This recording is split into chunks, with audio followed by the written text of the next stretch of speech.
Toda legião, todo exército, por mais poderoso que seja, precisa de um bom plano e uma boa estratégia. E esta, para ser eficaz, precisa de um conhecimento do terreno excepcional. Conheça os exploradores e os procuradores aqui e agora.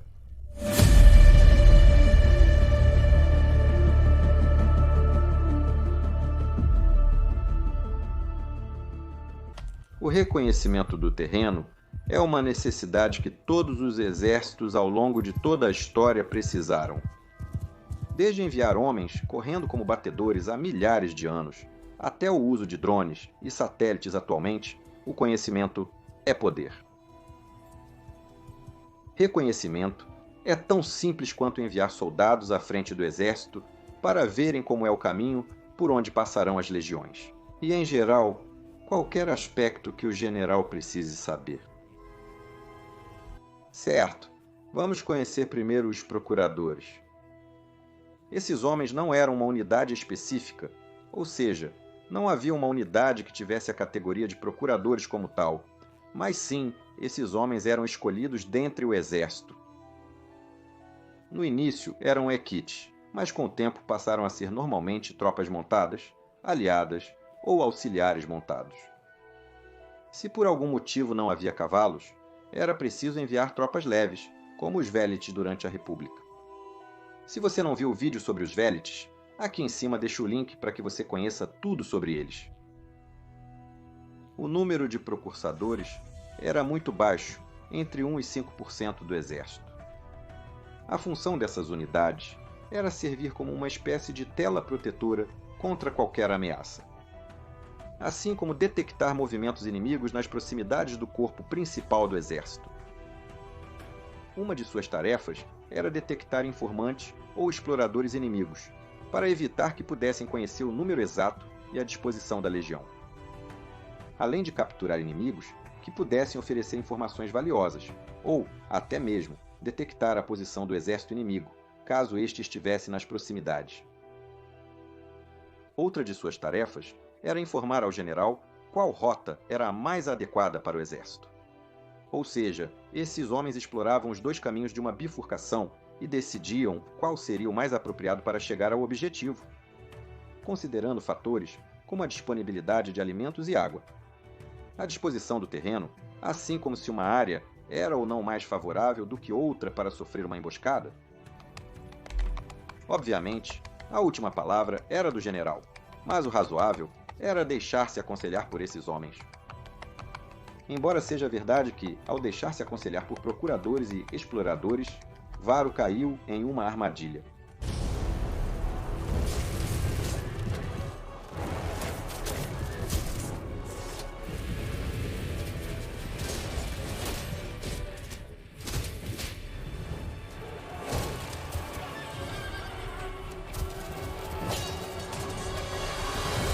Mas isso é só a exceção que confirma a regra. Uma vez decidido o caminho para... Os procuradores garantiam isso. E em que isso consistia? Bem, em primeiro lugar, em limpar o caminho de inimigos, garantindo um pequeno perímetro. Também removiam obstáculos que impediam a marcha confortável e segura das legiões. Por exemplo, se havia uma árvore caída bloqueando a passagem, os procursatores se encarregavam de removê-la.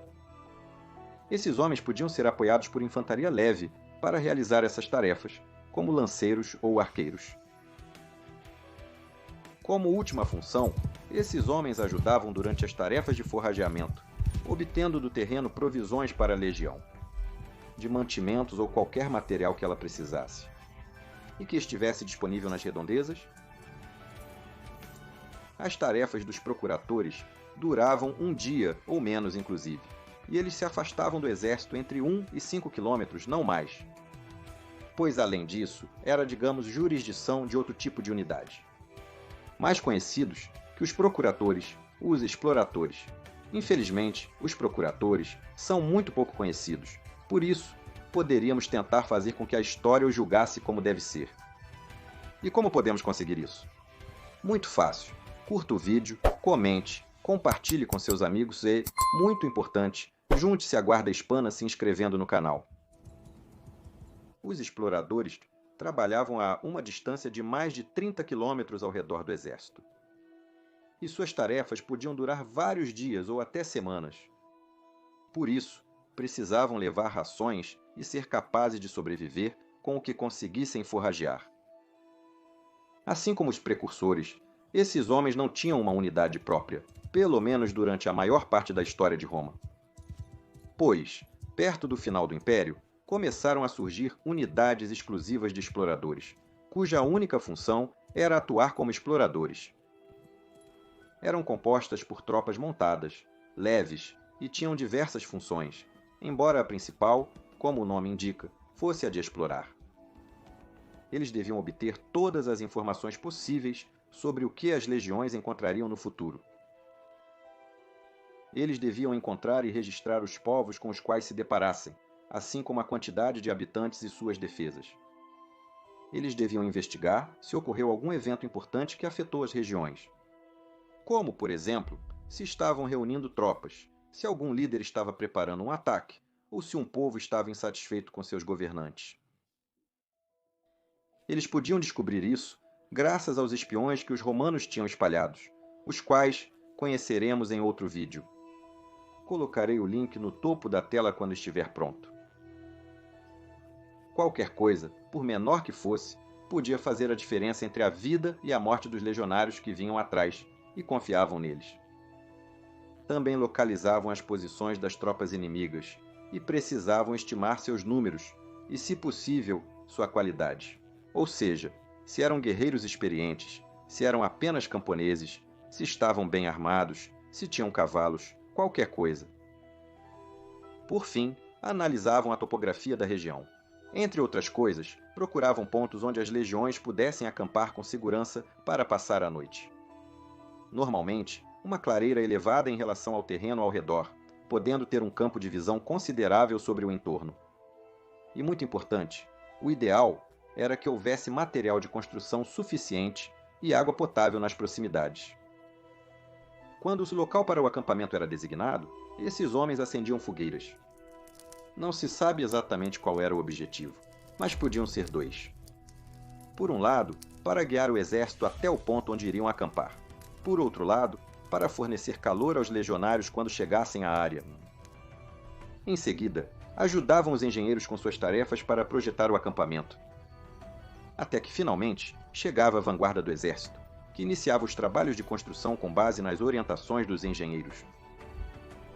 Devemos levar em conta, ao analisarmos os exploradores, que nessa época os mapas eram um luxo, e os que existiam deixavam muito a desejar. Assim, as informações desses homens eram vitais para o general. É com essas informações que os oficiais puderam estabelecer uma estratégia para sua campanha e uma tática para as batalhas que viessem a acontecer. Quais florestas poderiam ser um problema? Quais acidentes geográficos impediriam um flanqueamento inimigo sobre o exército? Por onde seria possível atravessar um rio? Todas as informações necessárias eram fornecidas por esses homens. Como funções secundárias, esses homens podiam causar o caos atrás das linhas inimigas, espantando, por exemplo, o gado, ou incendiando as colheitas, e até mesmo envenenando os poços de água que o exército inimigo estivesse usando. Também podiam realizar ações mais arriscadas, como atacar as linhas de suprimento inimigas e até mesmo executar missões de assassinato contra alvos inimigos. Eles podiam preparar pequenas emboscadas a grupos de tropas inimigas, assim como tentar abater seus exploradores. Eu comentei que suas tarefas podiam durar dias ou semanas antes de voltarem para o grosso do exército. Então, como os exploradores se organizavam entre si? Bem, esses homens iam em grupos médios e, quando se afastavam do exército, estabeleciam um ponto de reunião e combinavam de se encontrar lá quando terminassem sua exploração. Então, eles se subdividiam em grupos menores e se ramificavam. Quando cumpriam seus objetivos, compartilhavam as informações entre eles. Se havia algo de relevância especial, de importância especial, um dos exploradores voltava com o corpo principal do exército para mantê-los informados, enquanto o restante retomava a marcha e estabelecia outro ponto de reunião para repetir o mesmo. Resumindo, vimos que as legiões romanas tinham duas camadas de exploradores: os procuradores, que atuavam mais perto da legião, e os exploradores, que trabalhavam mais longe,